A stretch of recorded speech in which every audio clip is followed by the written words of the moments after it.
जुष्टो मुक्त गणिर निजाक्षर पदे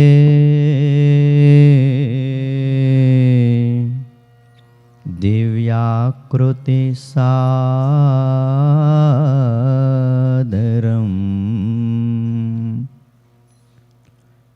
यो भक्तो प्रकटी बभूव दयया धर्मात जन श्रेयसे अत्रोन्मूलयितुं त्वधर्ममवितुं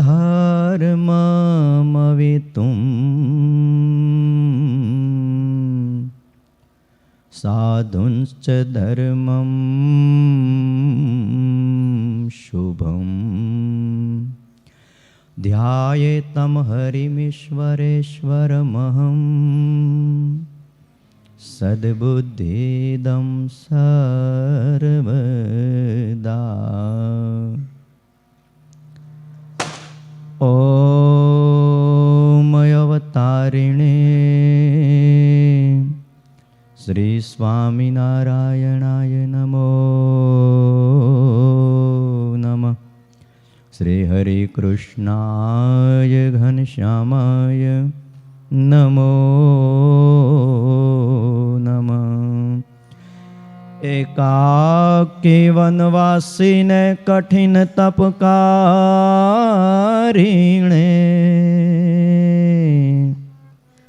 श्री नीलकंठ वरुणेन्द्राय नमो नमः। परात्पराय पुण्यश्रवण कीर्तनाय श्री सहजानंद स्वामिने श्री नारायण मुनये नमो नमः। बोलो श्री स्वामिनारायण भगवाननी, हरे कृष्ण महाराजनी, लक्ष्मी नारायण देवनी, राधारमण देवानी जय। गोपीनाथ जी महाराजनी, सिद्धेश्वर महादेवनी, विघ्न विनायक देवनी, कष्टभंजन देवनी जय।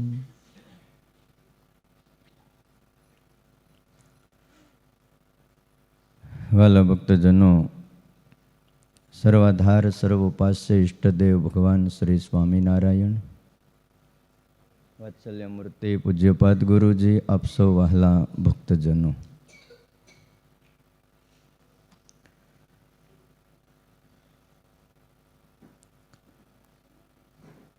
आज तारीख है 4/1/2023 बुधवार है।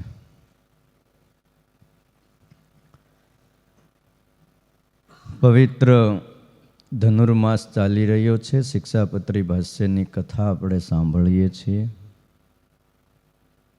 જેમાં આત્મનિવેદી ભક્તના ધર્મ વિશેષ પ્રમાણે બતાવ્યા છે।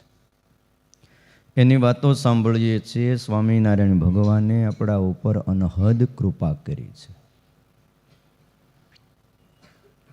પોતાના આશ્રિતોના માટે જો હાથમાં કલમ લઈને કોઈએ પત્રી લખી હોય, આદેશ કર્યો હોય, અનેક અવતારો આ ધરતી ઉપર થયા, એમના ચરિત્રો ગ્રંથોમાં લખાયા,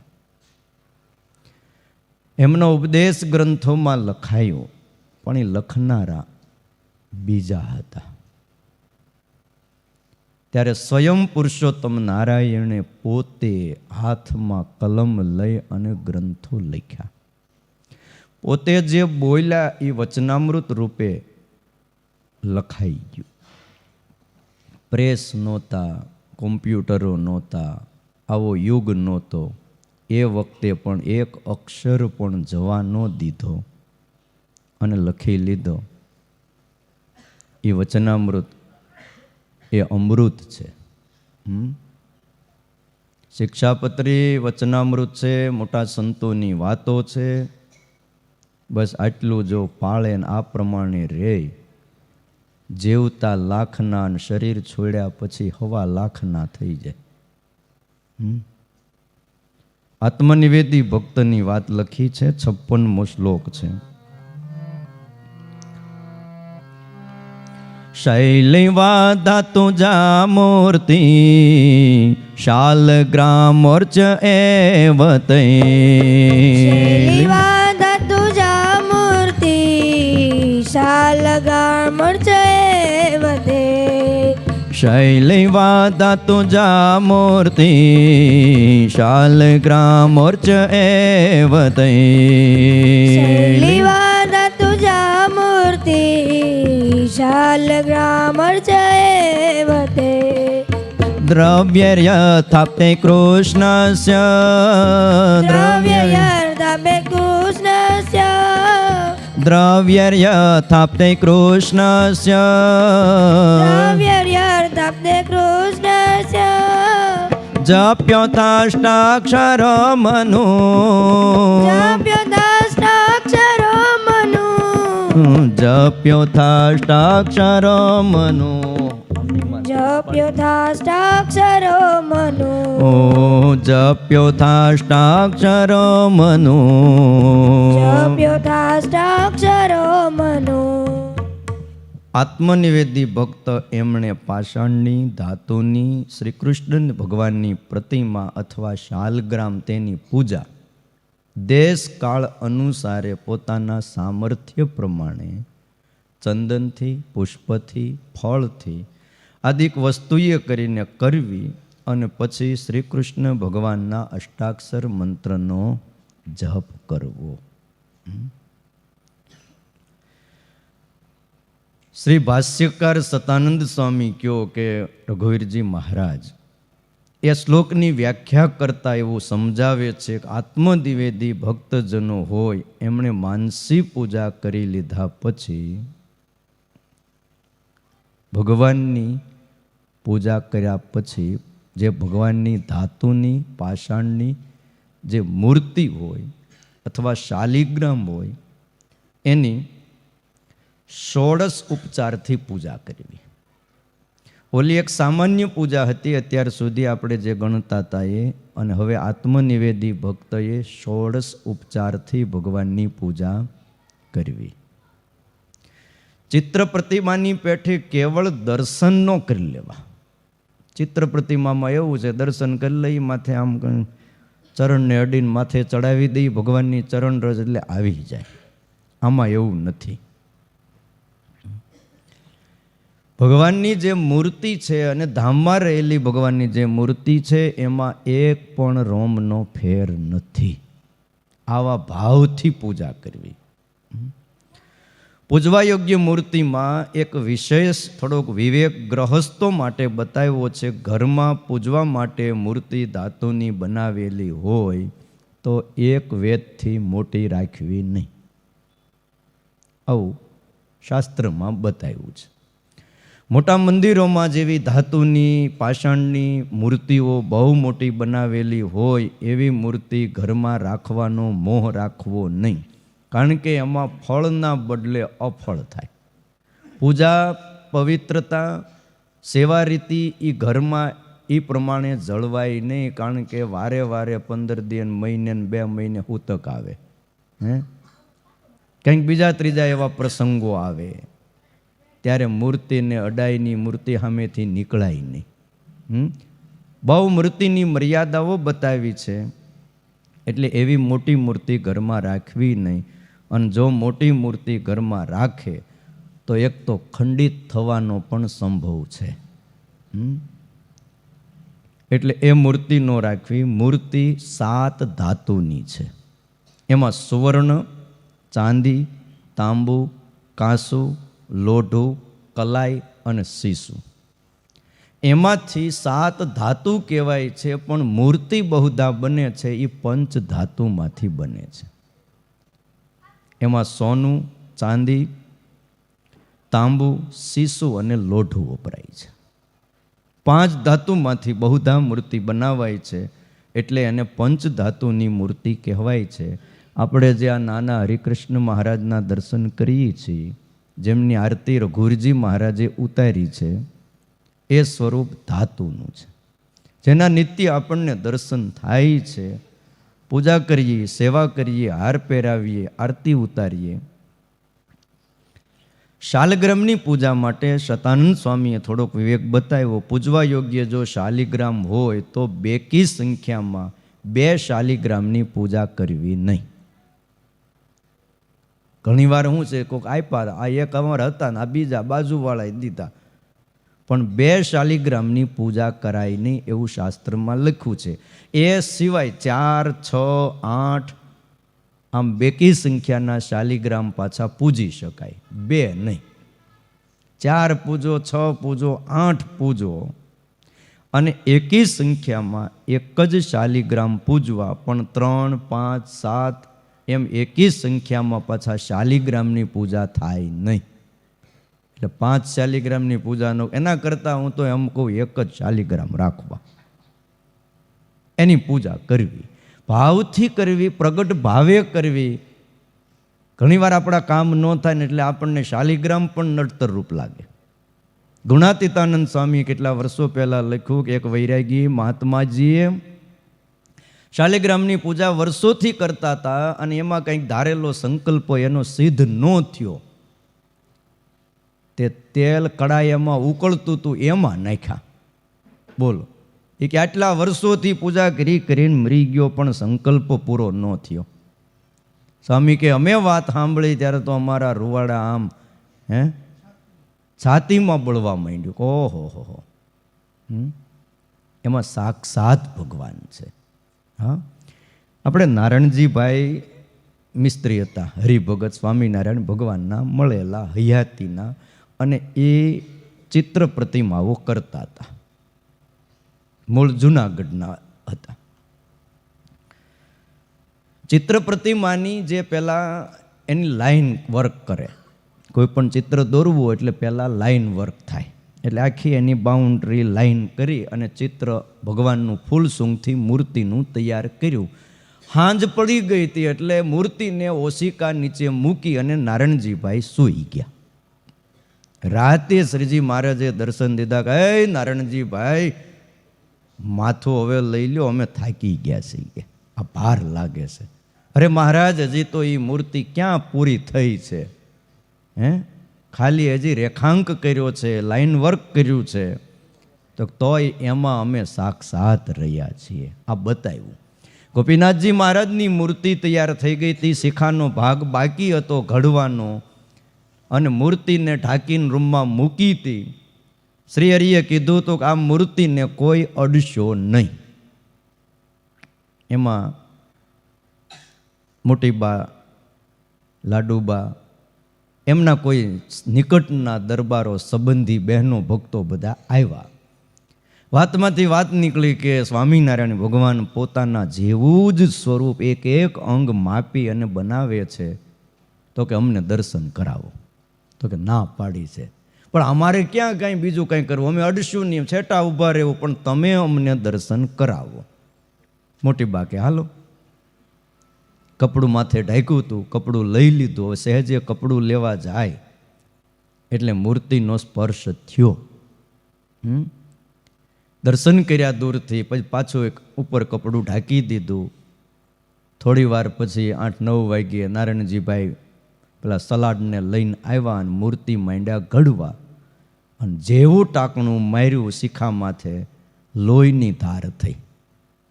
ક્યાંય ઇતિહાસ છે કે મૂર્તિને આમ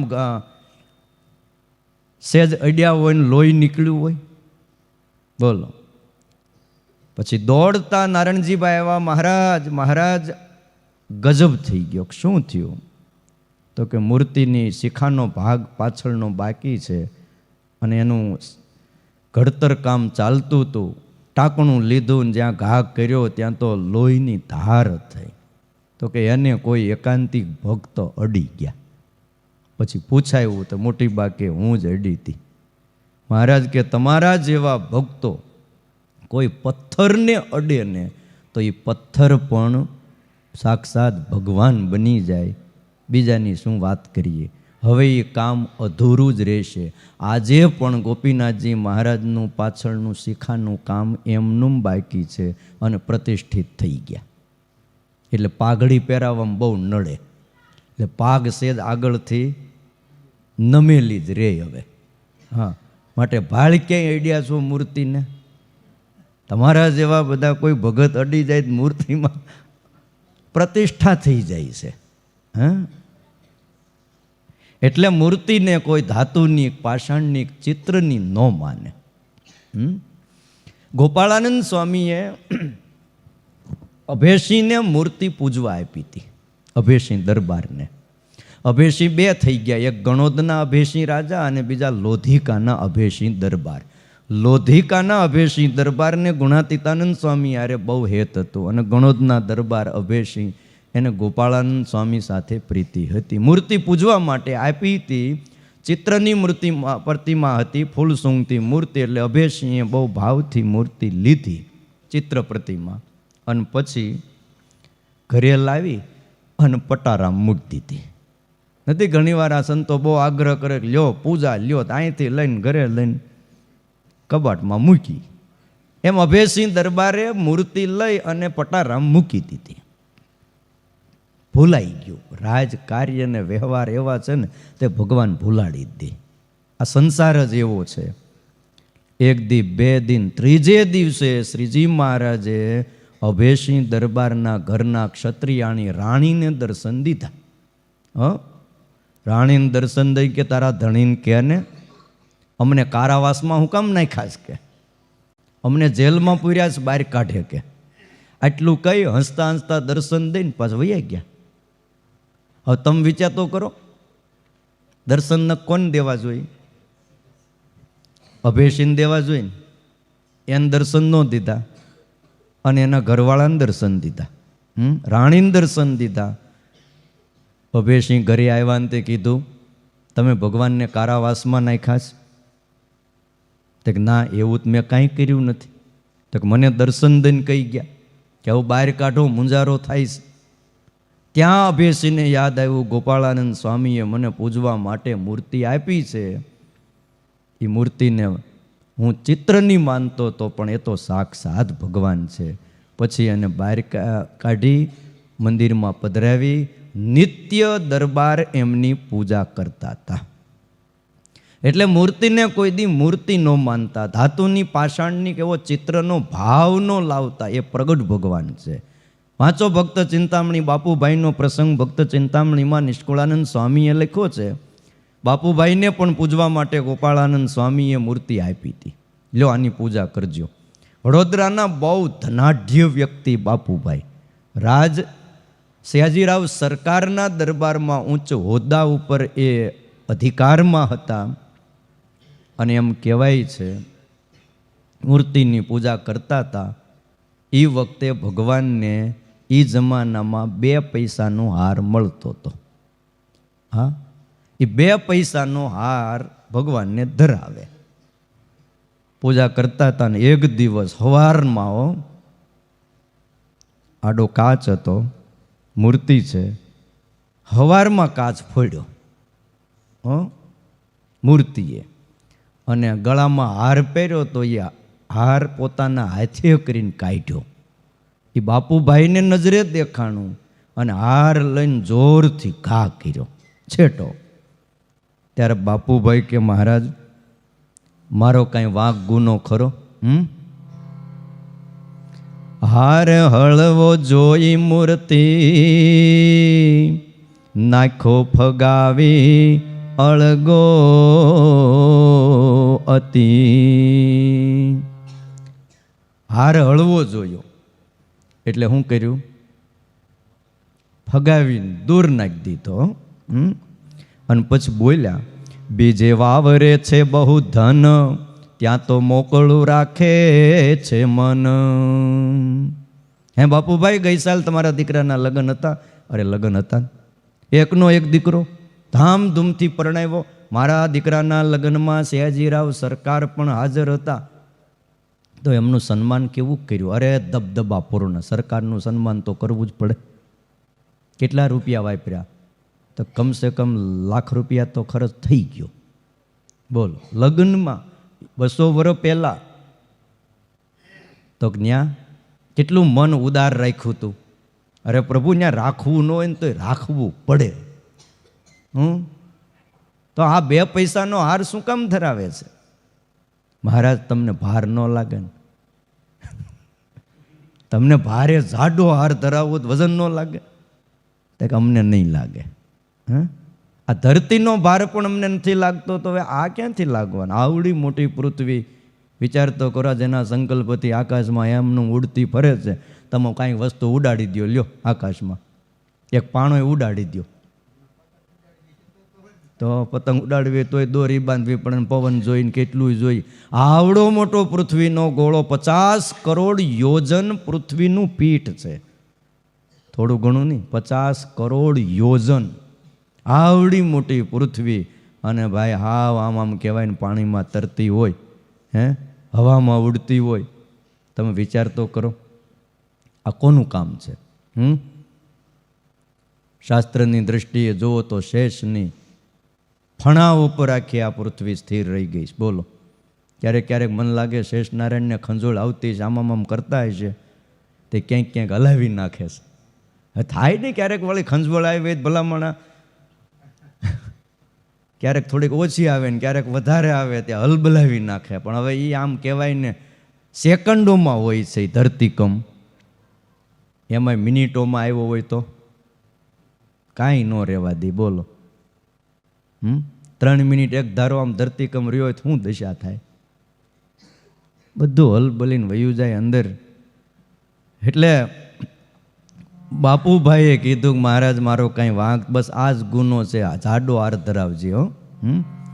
હાર હળવો જોઈ મૂર્તિ, હાર હળવો જોઈ મૂર્તિ, નાખો ફગાવી અળગો અતિ, નાખ્યો ફગાવી અળગો અતિ, નાખો ફગાવી અળગો અતિ, નાખ્યો ફગાવી અળગો અતિ, બીજે વાવરે છે બહુ દાના, બીજે વાવરે છે બહુ ધાના, ત્યાં તો મોકળું રાખે છે મન, ત્યાં તો મોકળું રાખે છે મન, ત્યાં તો મોકળું રાખે છે મન,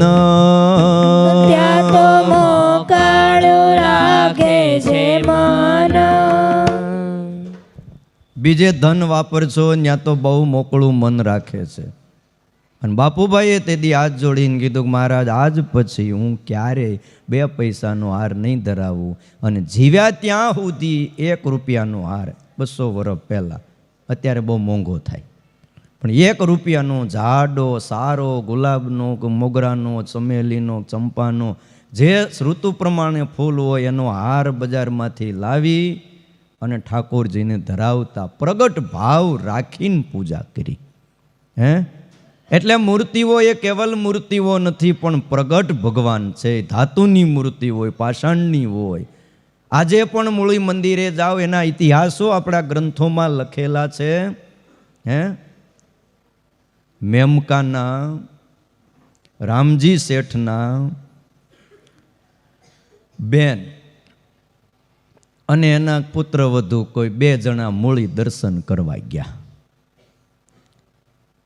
આ એમના બેનને સત્સંગ, પણ હારે બીજા એમના દીકરી, બીજા કોઈ હશે કે એમના કોઈ સંબંધી, એને સત્સંગ થોડો ઓછો. એટલે કે આપણે દર્શન કરવા જઈએ છીએ ને આ મૂર્તિ તો ધાતુની હોય, અને એ ધાતુની મૂર્તિ કંઈ આપણી હારે બોલે, આપણી હારે વાતું કરે, આપણા કંઈ કામ કરશે? આવો મનમાં રસ્તામાં સંકલ્પ થયો. અને શ્રી હરિચરિત્ર ચિંતામણીમાં આ વાત લખાણી. જ્યાં દર્શન કરવા માટે મંદિરમાં ગયા, ત્યાં તો હરિકૃષ્ણ મહારાજે પોતાના માથા ઉપર જે પાઘ હતી ને એ જમણા હાથે ઉતારી અને ડાબા હાથમાં મૂકી, આમ પાઘડીઓ મૂર્તિએ. અને આંખો મટકા માંડી મારવા. અને પછી માથા પર હાથ ફેરવો ઠાકોરજીએ. આ નજરે જોયું. ત્યાં એ સાંકળીબા ને દિવાળીબા બે બહેનો હતા. એને થઈ ગયું કે ઓહો, મનમાં આપણને એમ હતું કે આ તો ધાતુની મૂર્તિ છે, આ આપણા કામ કરશે, પણ આ તો સાક્ષાત અહીં બિરાજે છે. વળી પાછી પાગ લઈને માથા ઉપર પહેરી લીધી. બોલો, આજે પણ મૂળીમાં એ દર્શન દે છે હરિકૃષ્ણ મહારાજ, રાધા કૃષ્ણ દેવ. અને મંદિરમાંથી દર્શન કરીને ઠા પગથિયા ઉતરો એટલે સામે લાકડાનો સભા મંડપ છે, આજે પણ બહુ જૂનો. ત્યાં ઘનશ્યામ મહારાજ પધરાવ્યા છે. કાષ્ટની મૂર્તિ છે. સુરેન્દ્રનગર ઝાલાવાડ દેશનો એ સોની મહાજન એ ઘનશ્યામ મહારાજની આગળ ઊભો માળા કરે છે, સ્વામિનારાયણ સ્વામિનારાયણ સ્વામિનારાયણ. બીજું કોઈ હતું નહીં. અને ઠાકોરજીએ કીધું, એ સોની મહાજન, મારા પગ હામું તો જો. આખા ગામના ઘરેણા ઘડીશો, જરાક મારા તો ઘડી દે. આ પગમાં તોડા નથી પહેરવા માટે, સારા હોનાના તોડા બનાવતો આય. અરે પ્રભુ, બનાવી લાવવું, પણ માપ કેમ લેવું? માપ કેમ લેવું? આમ જ્યાં બોલે ને ત્યાં તો ભાઈ મૂર્તિએ પગ લાંબો કર્યો. તમે દર્શન કરવા જાજો ઘનશ્યામ મહારાજ, અને આગળ રહેલી જે જાળી, જેને કઠોળી કયો, ત્યાંથી મૂર્તિ ઘણી દૂર છે. હવે ત્યાંથી પગ લાંબો કર્યો, બોલો, ઊભા હતા ત્યાંથી જાળીની બહાર પગ કાઢ્યો. હાલ માપી લે. અરે પણ માપવું એનું, હું કાંઈ મેજર ટેપ લઈને આવ્યો છું? ઓલો હાર ટીંગાડ્યો તો આપણે પહેરાવ્યો, પછી હુકાઈ ગયો હોય ને, એમાંથી ફૂલ કાઢી લીધા અને દોરી લીધી, અને દોરીથી આમ માપીને પછી ગાંઠું મારી દીધી. એક આવડા શ્રીહરિના પગ છે. અને પછી તો એ તોડા હોનાના હો, ભેળસેળ વગરના હોની માજને તેદી બનાવ્યા. આમાં ભેળસેળ કરે પછી ઠાકોરજી પકડી લે, આમાં નાખતો નહીં કાંઈ. હા, એ તોડા બનાવી અને પછી પૂજારીને અર્પણ કર્યા અને કીધું કે આવી રીતે ઠાકોરજીએ મને દર્શન દઈ અને બનાવવાનું કીધું છે. આજે પણ એ જ તોડા કાયમના માટે પહેરાવવામાં આવે છે. બોલ, રાતે સુવે ત્યારે કાઢતા નથી. એક દી પૂજારી રાતે શણગાર કાઢતા હતા ને, ઉતારતા હતા ને, તે તોડા કાઢવા ગયા. તે પૂજારીને માં ટાપલી મારી, એ રહેવા દે ને, તને હું નડે છે? તો આ મને બહુ ભાવથી પહેરાવ્યા છે, તે રાતે બોલો ઘરેણા કાઢતા નથી, હું કરો તમે?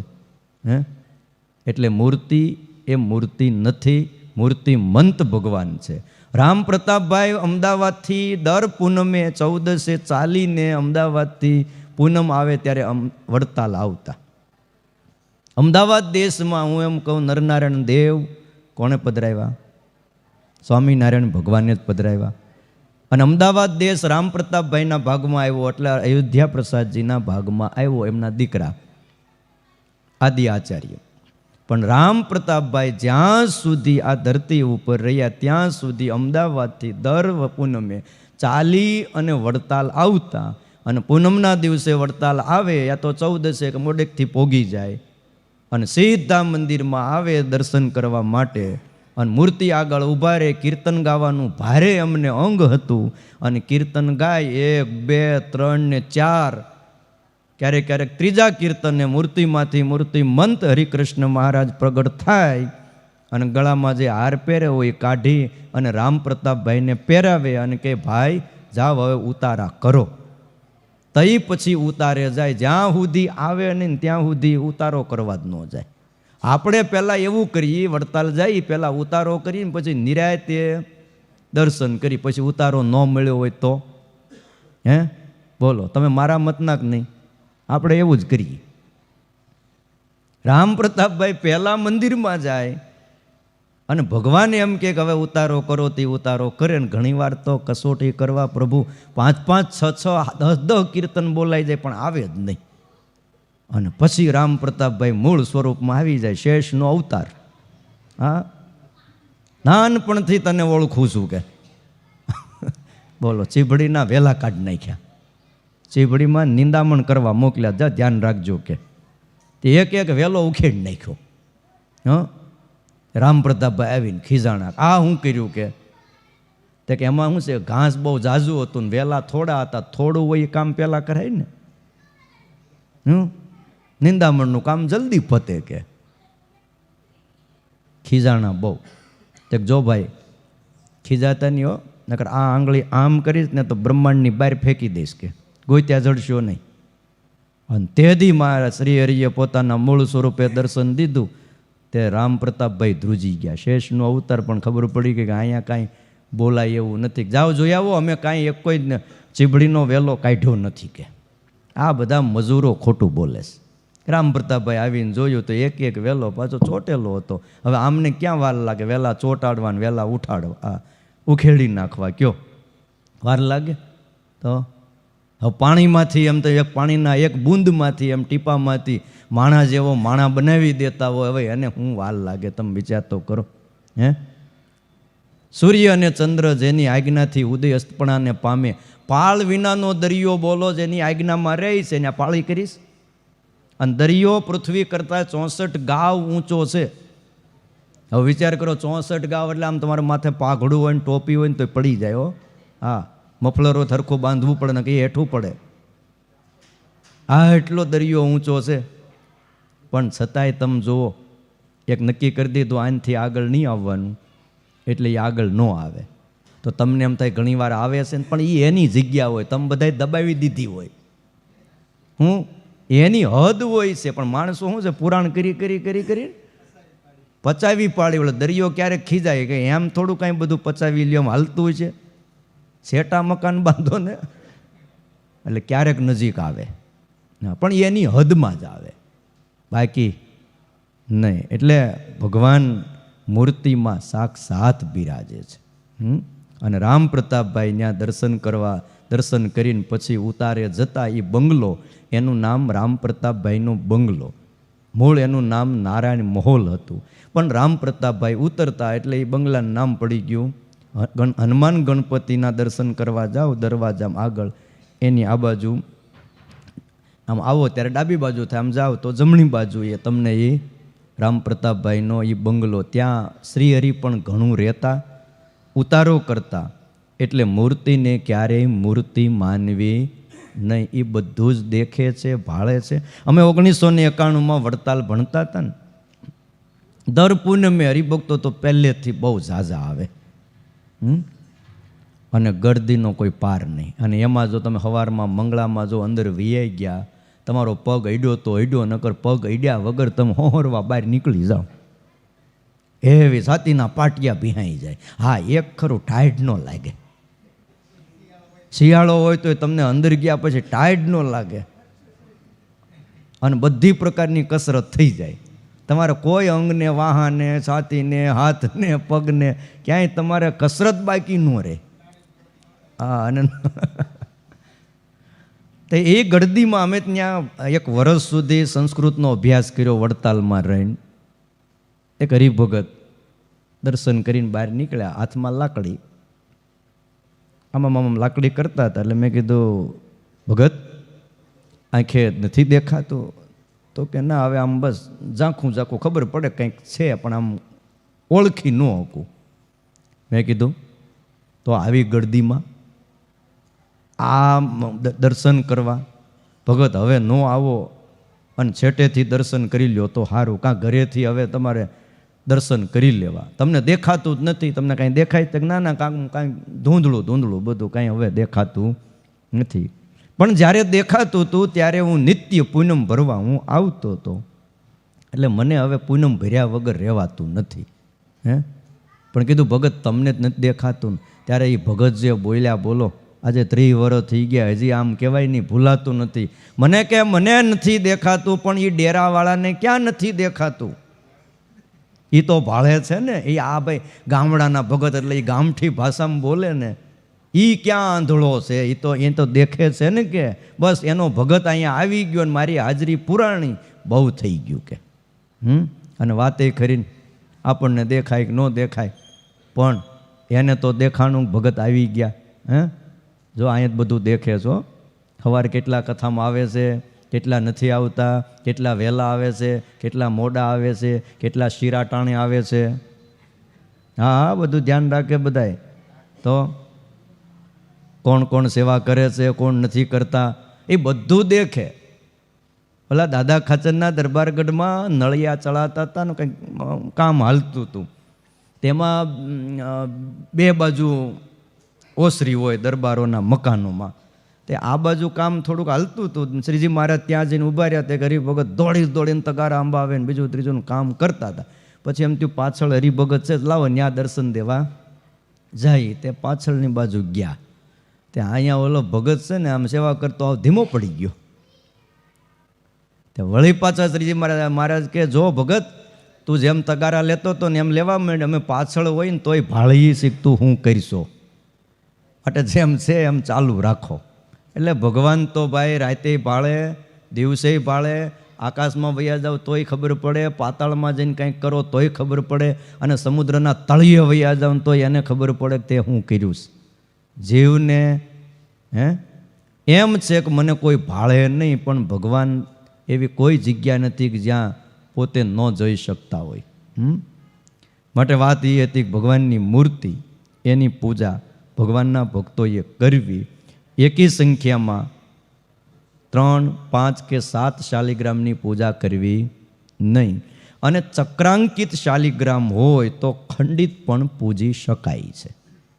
ચક્રથી અંકિત અમુક શાલિગ્રામ ચક્રાંકિત, ચક્ર જેવા આકારના નીકળે, એ બહુ કિંમતી હોય છે. અને અત્યારે તો શું છે, આ બધા મશીનોથી બનાવી નાખે છે. એટલે તમે લેવા જાઓ ને ગંડકી નદીને પુલહાશ્રમમાં, તોય હવે બધા જ છે ને પાવરધા થઈ ગયા છે. સમજ્યા? પૈસા કમાવા હું ન કરે. હા, ઘણીવાર શાલિગ્રામ ન હોય, ક્યાંક બીજા ફેક્ટરીમાંથી એવા સરસ આમ મિરલ પોલિશ કરેલા લઈ આવે પથ્થરને મૂકી દે, તમને એમ થઈ જાય કે વાહ ભાઈ વાહ. હા, એના કરતાં છે ને હવે બધું હવે બહુ ધ્યાન રાખીને કરવું. શંખે ડુપ્લિકેટ મીંડાને બનાવવા, બોલો તમને ખબર જ ન પડે. શંખ જેવો શંખ બનાવી દે. હવે ચોખા બનાવી દેતા હોય અને ખવડાવી દેતા હોય તો શંખ બનાવવો હું એના માટે અઘરો છે. હવે ચોખા તો આપણે હજી સમજ્યા, હાલો કોબી જેવી કોબી બનાવી દે. હવે કોબી કેમ બને મને કયો છે? હવે એકની ઉપર એક પડ ચડતા હોય. હવે એ કુદરતી છે, પણ તોય બોલો કોબી જેવી કોબી બનાવીને તમને ખવડાવી દે, ખબર ન પડે. એટલે ઘણીવાર તો એમ થાય કોબી ખાવી કે ન ખાવી. હવે કેમિકલની કોબી, બોલો કમાલ છે ને. હીરા જેવા હીરા ખોટા સિન્થેટિક બનાવી દીધા ને, બોલો CVD ને. તો એટલે આ દુનિયામાં હું ન બને એના કરતાં આ જે છે ને આપણને મળ્યું ને, આપણે તો એમાં મને ઘણા કહો કે મને કે આ પ્રસાદીની વસ્તુ છે. હા, તો એ રામપુરા મંદિરે 3 વર્ષ ત્યાં સેવા કરીને પછી બ્રહ્મચારી મહારાજ બહુ રાજી થઈ ગયા, ભૂમાનંદજી અત્યારે ધામમાં વહી ગયા. મને કે મારે તમને ભગવાનના ચરણારવિંદ દેવા છે. મેં કીધું તમે રાખો ને પૂજા કરો. તો ના ના મારે છે ને તમને પૂજા દેવા છે. મેં કીધું સારું મને બતાવો, હાલ હું આવું. તો હું પછી ત્યાં એમને આસન મંદિરની આપણે સામે ત્યાં હું ગયો. તે બધું ચંદન બધું લગાવ્યું હતું, તાજું ચંદન. એટલે મેં કીધું આ 200 મનમાં કીધું કે આ 200 વર્ષ પહેલાં આને ક્યાં ચંદન લગાવ્યું હોય તો અત્યાર સુધી આવું તાજું રહે નહીં. પછી પગે લાગીને મેં કીધું આ તમે રાખો, મારે કોકના પગલાં પૂજવા નથી. હા, એવો શું મોહ રાખવો? હું એમ કહું આ આખી પૃથ્વી પ્રસાદીની છે. જ્યાં જ્યાં ભગવાને વિચરણ કર્યું એ બધું પ્રસાદીનું થઈ ગયું. ઠીક છે, આપણને વિશ્વાસ પાત્ર અને આપણે પરંપરામાં કંઈક મળ્યું હોય તો આપણે રાખીએ, આંખે અડાડીએ, છાતીએ ચાપીએ, માથે ચડાવીએ, પૂજા કરીએ. પણ હવે એ ભગવાનના પગલાં ન હોય ને કોકના, અને પાછા અમુકને તો કોકના ગમે એના દઈ દેવામાં કાંઈ આમ કહેવાય ને સ્થળકોય નહીં કે આનું શું થાય, આ પાપ કેટલું થાય. એટલે આ હરિકૃષ્ણ મહારાજની મૂર્તિ હોય ને પૂજામાં રાખી દેવી, ખ્યાલ આવ્યો? હા, અને પૂજા ભાવથી કરવી. એ તો જે પરંપરામાં આપણને જે એક ચક્ષુની ફૂલ સૂંઘથી મૂર્તિઓ પરંપરામાં જે મળી છે, નારાયણજીભાઈ પેન્ટરે પાસે કરાવી હતી, મહારાજે હરિભક્તોને પૂજામાં આપી હતી પરંપરામાં. અને જ્ઞાનબાગમાં અમારે કાનજી ભગત તો ધામમાં જતા રહ્યા, પણ અત્યારે લાલજી ભગત છે, બહુ સારી મૂર્તિઓ પેન્ટરો રાખીને બનાવડાવે છે. એ પૂજા કરવી. શાલિગ્રામ એટલે ગંડકી નદીના પથ્થર. આમ ભગવાન વિષ્ણુનું સ્વરૂપ છે, જેની શ્લોક 1માં તુલસી કથામાં આની બધી વિગતો આપેલી છે. અને પુરાણોમાં પણ એની કથા આવે છે. જાલંધર નામનો એક અસુર થયો, એની પત્નીનું નામ હતું આ તુલસી, વૃંદા જેને કહેવાય છે. એની પત્ની બહુ પતિવ્રતા નારી હતી, અને જાલંધર સમુદ્રનો દીકરો હતો, સમુદ્રમાંથી ઉત્પન્ન થયો હતો. લક્ષ્મીજી પણ ક્યાંથી પ્રગટ થયા? સમુદ્રમાંથી. એટલે લક્ષ્મીનો ભાઈ હતો. કારણ કે એક જ જગ્યાએથી બેયનું પ્રાગટ્ય થયું, એટલે લક્ષ્મીનો ભાઈ કહેવાય. પણ એવો બધો આમ કહેવાય ને, કોઈથી મરે નહીં. હા, અને મરે નહીં એની પાછળનું પણ કારણ હતું કે એની પત્ની પતિવ્રતાનો ધર્મ પાળતી હતી. એટલે એને વરદાન હતું કે તું ક્યારેય પણ વિધવા નહીં થાય. અને એટલે કહેવાય, તારી હયાતી હશે ત્યાં સુધી તારો ધણી મરશે નહીં. આવું એને વરદાન કે તારી હયાતીમાં તારે ધણીને ખોવો નહીં પડે. હવે ધણી મરે નહીં, કરવું હું? પણ એક ઓપ્શન આપ્યું હતું, તારું પાતિવ્રત્યપણું જે દી નષ્ટ થાય ત્યારે તારો ધણી મૃત્યુ પામશે. અને પતિવ્રતા એવી ભાઈ એના પગ પૂજીને પાણી પીવે એવી. હા, ઘણી નારીઓ એવી હોય, પણ ઘણા ધણી એવા હોય ને કહો આપણને એમ થાય કે હા હદ થઈ ગઈ એમ. હા, બોલો, કંકુના રોજ ચાંદલા કરી દે, ચોખા ચોડ દે, પણ આને સહેજ પણ શરમ ન આવે. લ્યો, આ એવો માથા ભારે. પછી તો શિવજી હારે ભાઈ યુદ્ધ થયું ને કેટલું થયું ને ભાઈ, દેવતાઓ હારે, પણ કોઈથી મરે નહીં. પછી બધા થાકી ગયા કે હવે આનું શું કરવું? થાકે ને તે બધા ભગવાનના શરણે આવે, ઠાકોરજીને વિનંતી કરી કે હે પ્રભુ હવે આમાંથી કંઈ ઉગારો. ત્યારે નારાયણે કીધું ચિંતા ન કરો કે હું હવે કાર્ય પાર પાડું. અને આ બાજુ જાલંધરો એની પત્ની આમ ગળામાં ફૂલની માળા પહેરાવી કે આ માળા ફૂંકાઈને તો સમજ્યો કે હવે તમારું મૃત્યુ નજીક છે અને મારું પાતિવ્રત્ય પણ હું ખંડિત થઈ ગયું. એવી માળા પહેરાવી. બોલો, કરમાય જ નહીં. હે, અને શિવજી હારે યુદ્ધ ચાલુ હતું ભાઈ. નારાયણ આ બાજુ જાલંધર બનીને આવ્યા. હા, અને વૃંદાનું પાતિવ્રત્ય પણ હું ખંડિત કર્યું. ઓલાની માળા હુકાઈ ગઈ, અને માળા હુકાઈ જાય પછી ભાગી જવાનું હતું, પણ ભાગે એ બીજો. પછી ખબર પડી ગઈ ત્યાં તો શિવજીએ ત્રિશુલનો પ્રહાર કરીને જાલંધરને ધરાશય કરી દીધો. અને આ બાજુ દીવાઓ ને બીજું બધું ઓલાઈ ગયું. એટલે વૃંદાને ખબર પડી ગઈ કે આ જાલંધર નથી, એમ મારો પતિ નથી. એટલે કીધું કોણ છો તમે? ત્યાં તો ભગવાન ચતુર્ભુજ રૂપે પ્રગટ થઈ ગયા. તમે આ શું કામ કર્યું? તો કે તારી પાછળ પાપનું પોષણ થતું હતું. તારી પાછળ અધર્મ પોષાતો હતો, એટલે મારે આ કરવું પડ્યું. તો કે જાઓ શાપ દઉં છું કે અત્યારે પથ્થર થઈ જાવ કે. લ્યો બોલો, એટલે પતિવ્રતા નારીથી શેઠા રહેવું. હા, હાથ જોડવા ને કે પાણા કરી દે. તો ના પાડી છે, પતિવ્રતા નારીનું અપમાન કરવું નહીં. શિક્ષાપત્રીમાં આગળ કથા આવી ગઈ. સતીનું અપમાન કોઈ દી કરવું નહીં. દક્ષે કર્યું તો ભાઈ યજ્ઞમાં હોમાઈ ગયા ને કેટલું થઈ ગયું.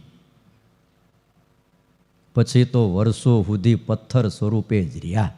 હા, પણ પછી એમ કહેવાય ને લક્ષ્મીજી આવ્યા એને ભાઈને ઘરે. હા, ઓલો જાલંધર વયો ગયો એટલે એનો ભાઈ મૃત્યુ પામ્યો. એટલે પછી જરાક શોક પાળવા બીજું ત્રીજું જે કાંઈ હોય શ્રદ્ધાંજલિ સભામાં પણ આવવું જ પડે. તે લક્ષ્મીજી આવ્યા. અને આ એને શું થાય પછી? બે ભાભી થાય ને. હા, એટલે ભાભીને કીધું હવે જરાક ભાઈને છૂટા કરો. હે, મારા ધણીને જરાક. પછી તો એ બધું થયું ને વૃંદા બહુ ખીજાણા. એ કે આ કરાય તમારા ધણીને? કે ભાઈ ન કરાય, મને ખબર છે, હું ઘણી વાર એમને સમજાવું છું, પણ હવે થવાકાળ થઈ ગયું જે થયું એ. અને પછી છૂટા કર્યા. પણ પરમાત્માએ કીધું કે હવે શાલિગ્રામની અંદર હું કાયમના માટે નિવાસ કરીને રહીશ. એટલે શાલિગ્રામની પ્રતિષ્ઠા કરવાની કોઈ જરૂર નથી. શાલિગ્રામ લઈને તમે પૂજા ચાલુ કરી દો એટલે ત્યાં ભગવાન સાક્ષાત છે. હે એટલે શાલિગ્રામની પૂજા કરવી. અને રામાનુજાચાર્યએ ભગવાનના 5 સ્વરૂપો બતાવ્યા છે. એક પર સ્વરૂપ, એ ધામમાં બિરાજે છે. બીજું વ્યુહ સ્વરૂપ, જેને કેશવાદિક 24 અવતાર રૂપે કહેવાય છે. 24 એકાદશીના કેશવાદિક 24 સ્વરૂપો કહેવાય છે. અને ત્રીજું સ્વરૂપ છે જેને વિભવ સ્વરૂપ કહેવાય છે, કે જુદા જુદા અવતારો ભગવાન આ ધરતી ઉપર લે છે, એ વિભવ સ્વરૂપ કહેવાય છે. અને ચોથું સ્વરૂપ જેને અર્ચા સ્વરૂપ કહેવાય છે, જે મૂર્તિમાં રહે છે. અને પાંચમું સ્વરૂપ જે છે એ અંતર્યામી સ્વરૂપ છે, જે સૌના હૃદયમાં રહે છે. પર સ્વરૂપ ધામમાં રહે, વ્યૂહ સ્વરૂપ કેશવાદિક અવતારો છે, વિભવ સ્વરૂપ એટલે જુદા જુદા અવતારો આ ધરતી ઉપર લીધા એ સ્વરૂપ છે. અને અર્ચા સ્વરૂપ છે એ મૂર્તિમાં રહે છે. અને અંતર્યામી સ્વરૂપ દરેક જીવ પ્રાણી માત્ર ઝીણા જંતુથી લઈને ઠેઠ અક્ષર સુધી બધે જ અંતર્યામી રૂપે પોતે રહે છે. એમાં અર્ચા સ્વરૂપે મૂર્તિમાં હોય ત્યારે એ સ્વરૂપે એમ લખ્યું અર્ચકાધીન અવસ્થા ધારણ કરે છે. એટલે કે અર્ચક એટલે પૂજારીને આધીન અવસ્થા હોય. પૂજારી થાળ ધરાવે તો જમે, અને પૂજારી પોઢાડે તો ફૂઈ જાય. જો એમનું બેઠા રહે, કોઈ પૂજારી ક્યાંક માંદા પડી ગયા હોય, ક્યાંક અટવાઈ ગયા હોય, ક્યાંક ફોનમાં તલ્લીન થઈ ગયા હોય, ખબર ન રહી હોય, ત્યારે ભગવાન પછી એમને ઊભા રહે, જોવે પૂજારી ક્યારે આવે. અર્ચક આધીન સ્વરૂપ છે. જોવાને આપણે સવારે જગાડીએ, જાગે ને પેટીમાં બંધ હોય એમનું ભગવાન. ખરું ખોટું? ક્યારેક ભગત વહેલો ઉઠે ને ક્યારેક ભગત મોડું ઉઠે. તે ભગવાનને ત્યાં લગી વાટ જોવાની. ભૂખ લાગી પણ કહેવાય કોને જાવું? તો એટલે તો આ ધનુર્માસમાં વહેલા થાળ ધરાવવાનું ગોઠવું. ભગવાન શું છે ત્યારે ભણવા જાય, અને વહેલા ભણવા જાય એટલે થાળ વહેલા ધરાવવો પડે. તો આપણે ધીમે ધીમે આપણે ટેવ પાડવી પડશે હો દાદા. તો મંદિરોમાં તો અત્યારે વારા ફરતી એક એક હરિભગત રોજ નવા નવા થાળ બનાવીને લાવે અને ઠાકોરજીને ધરાવે. આપણે આ વખતે તો જે કર્યું એ હજી તમ તાર 15 દી બાકી છે, હવે 10 દી બાકી છે. હા, રોજ એક એક જણા બનાવી, પાછું બનાવીને અહીં ધરાવીને તમારે લઈ જવાનું, ઘરે જઈને પ્રસાદ લેવાનો. ભલા માણા એ બાને પણ કંઈક સારો થાળ કરે, નકર રોજ રોટલી શાક દાળ ભાત, રોટલી શાક દાળ ભાત. પણ તમારે ઘરે જઈને થોડુંક હળવેકથી કહેવાય ઠાકોરજીને ધરાવવો જોઈએ. થાળ પૂરી બનાવો, લાડવા બનાવો, કાંઈ ખાટા બનાવો, બીજું જે કાંઈ શું કહેવાય પુડલા બનાવો, માલપોડા બનાવો, બધી આઈટમો થોડી થોડી. અરે બીજા મંદિરોમાં તમે જુઓ, સવારમાં 3 વાગ્યામાં વહેલા ઉઠી નાહી ધોઈ અને ઠાકોરજીનો થાળ કરે, અને સવારે અહીંયા આરતી થાય ત્યાં તો થાળ આવી ગયો હોય.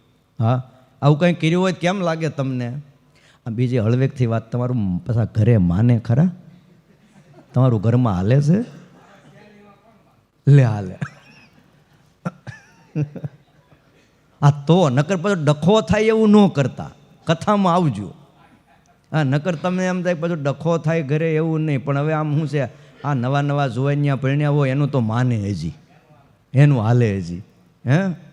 તો એટલે એને છે ને હવે થાળ બનાવવાની પ્રેક્ટિસ કરાવવાની. ઓલી ફૂંક મારે ને ઉડી જાય, લાપસી બનાવીને લેવાની સવારમાં.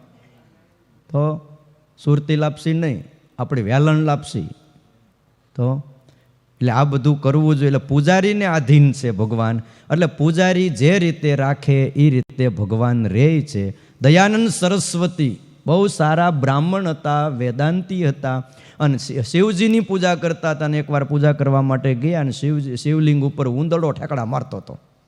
હવે એ ગણપતિનું વાહન કહેવાય. એટલે શિવજીને થયું કે ભાઈ મારા દીકરાનું વાહન છે ને આપણે શું કામ એને તગડવો જોઈએ? હા, દાદા થાય એટલે દાદાના ખંભે છોકરા ભાઈ બેહતા જ હોય છે, એટલે દાદા કાંઈ બોલ્યા નહીં. તે દયાનંદ સરસ્વતીએ જોયું કે ઓહો, જેને ભગવાન ભગાડી શકતા નથી તો આમાં ભગવાન ક્યાંથી હોય? અને બોલો એ હાવ નાસ્તિક થઈ ગયા. પછી જે એણે ગ્રંથો લખ્યા ને બધું મૂર્તિનું ભાવ ખંડન કર્યું. હવે ગમે એટલી ભગવાને બુદ્ધિ આપી, આપણે એને વંદન કરીએ દયાનંદ સરસ્વતીને, કારણ કે ઇતિહાસોમાં બીજે ત્રીજે બધી એની વાતો આવે, આપણે પ્રણામ કરીએ. પણ ભગવાનના આકારનું ખંડન કરી નાખ્યું. વેદ ખોટા, શાસ્ત્રો ખોટામાં કંઈ છે જ નહીં. ભગવાન જ નથી. ભગવાન હોય તો ઉંદરડા ન ભગાડે. તો હું ભગવાન કંઈ ઉંદરડા ભગાડવા હવારમાં આવે? વાતું કરે બધાય. હવે કહું છું ને, એ અર્ચકને આધીન સ્વરૂપ. આ મૂર્તિ છે, હવે ક્યારેક અહીંયા ગરોળી આમ નીકળી હોય તો મૂર્તિ ઉપર દર્શન કરતી જાય ને પગે લાગતી જાય ને વહી જાય. તો ભગવાન કાંઈ થોડા બહાર હાથ કાઢીને કહે વહી જાય એમ? એ પૂજારીને આધીન છે. એ પૂજારીએ ધ્યાન રાખવાનું. ઉંદરડો આવ્યો હોય પૂજારીએ જવાનું અને પૂજારીએ હટાવવાનું. એટલું કામ પૂજારીએ કરાય. હાવ નકરું ખિસ્સામાં હાથ નાખીને બેહી ન રહેવાય. હું એટલે કહેવાનું કે આસ્તિક ભાવ રાખવો. વાયરમાં ઇલેક્ટ્રિક વાયર, આપણે વાયર હોય આમાં, જો તમે આમાં વાયરમાં આમાં શું કહેવાય કરંટ પસાર થતો હોય, ઇલેક્ટ્રિક સિટીમાંથી ઠેઠથી આવ્યો હોય, હા, એના જંક્શનો પાવર હાઉસ તો ક્યાં દૂર હોય, પણ ત્યાંથી વાયરમાંથી પાવર ક્યાં આવે? અહીંયા આવે છે. પણ કોઈને થોડ દ્રષ્ટિએ જુઓ દેખાય છે? નથી દેખાતો ને. પ્રસાદ લીધા પછી આમ જરાક વાયર ઉપરથી આઘો કાઢીને અડી જોજો, શેક નહીં, ક્યાંક હાલતો હોય ત્યાં. હો, એકાદો વાયર અડજો અને પછી કાલ આવીને મને કહેજો કે અંદર પાવર હતો હો સ્વામી, ગરમ લાગ્યું. હે, અખતરો ન કરાય ને તો ઘા કરી દે, દેખાતું નથી. એમ મૂર્તિમાં ભલે કંઈ દેખાતું નથી, પણ અષ્ટ પ્રકારની ભગવાનની પ્રતિમા, એમાં ભગવાન સાક્ષાત નિવાસ કરીને રહ્યા છે. અને સંતના હૃદયમાં પણ ભગવાન સાક્ષાત નિવાસ કરીને રહ્યા છે. એની પૂજા યથાપ્તે દ્રવ્યેહી, જે પ્રમાણે દ્રવ્ય મળ્યું હોય, દ્રવ્ય એટલે પદાર્થો, એનાથી કરવી. ઋતુ પ્રમાણે. દ્રવ્ય મુખ્ય નથી, ભાવ મુખ્ય છે. એની વાત આપણે કાલે સાંભળશું. યથાપ્તેહી દ્રવ્યેહી, યથાયોગ્ય પ્રાપ્ત થયેલા પદાર્થોથી ભગવાનની પૂજા કરવી. અહીં કથાને વિરામ. દરેક ભક્તજનો પાછા પ્રસાદ લઈને જાજો. કોનો પ્રસાદ છે આજે? આજ કોઈ નથી? કાંઈ વાંધો, પ્રસાદ છે પાછો. સહજાનંદ સ્વામી મહારાજની જય.